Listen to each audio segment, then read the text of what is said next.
ఎటువంటి అవాంఛనీయ సంఘటనలు చోటు చేసుకోకుండా ప్రశాంత వాతావరణంలో ఎన్నికలు జరిగే విధంగా అధికారులు చర్యలు తీసుకోవాలని సిపి సాయి చైతన్య సూచించారు.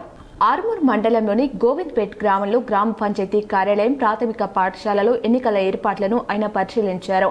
అనంతరం సిపి సాయి చైతన్య మాట్లాడుతూ ఎన్నికల కమిషన్ నిబంధనలను అమలు చేస్తూ ప్రశాంత వాతావరణంలో పోలింగ్ నిర్వహించేలా చర్యలు తీసుకోవాలని అన్నారు. అన్ని గ్రామ పంచాయతీలలో పటిష్టమైన బందోబస్తు ఏర్పాటు చేయడం జరుగుతుందని, నామినేషన్ సెంటర్ నుండి 100 మీటర్ల లోపు ఆంక్షలు ఉంటాయని తెలిపారు. ప్రజలు సైతం పోలీసు అధికారులకు సహకరించాలని అన్నారు. ఈ కార్యక్రమంలో ACP Venkateswara Reddy, SHO Satyanarayana Goud, panchayat secretary Sukanya, principal Indira తదితరులు పాల్గొన్నారు. విజిట్ చేయడం జరిగింది. ఇక్కడ ఉన్న ఇవాళ నుంచి 3rd ఫేజ్లో నామినేషన్స్ ప్రక్రియ మొదలైంది.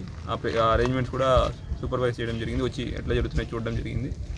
ఇక్కడ మా ఆఫీసర్స్ డిప్లాయ్మెంట్, పోలీస్ డిప్లాయ్మెంట్, తర్వాత 100 మీటర్స్ లైన్ ఇవన్నీ కూడా ఉన్నాయి.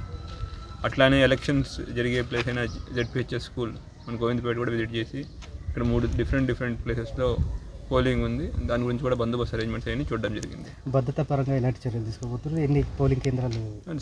అది ఓవరాల్ బందోబస్తు స్కీమ్ డిఫరెంట్. మనకు టోటల్ 500